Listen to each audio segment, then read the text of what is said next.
আমি একটা ভাইয়ার ভিডিওতে দেখলাম আর কথাগুলো আপনাদের কাছে শেয়ার না করে আর থাকতে পারলাম না।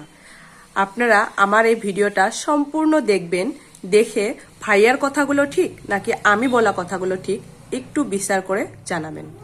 একটি ভাইয়া ভিডিওতে বলছে যে নিজের বউকে খুশি রাখার 3টি উপায়। 1 নম্বরে বলছে যে আপনি নিজের হাতে খাবার বানিয়ে আপনার বউকে খাওয়ান।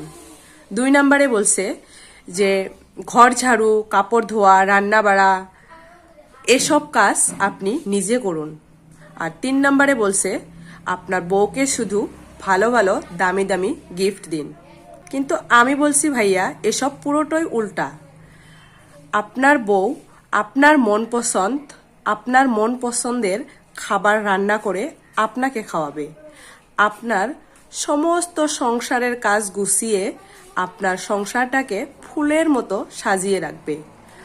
আর আপনার মুখের বলা কথাগুলোই আর আপনার মুখের হাসিটাই তার জন্যে সব থেকে বড় উপহার হবে। কেবল শুধু আপনি তার মনের কথাগুলো বুঝবেন, আপনি তার মনের সাথে মন মিলিয়ে এগিয়ে যাবেন। এতেই দেখবেন আপনার ওয়াইফ অনেকটা হ্যাপি থাকবে।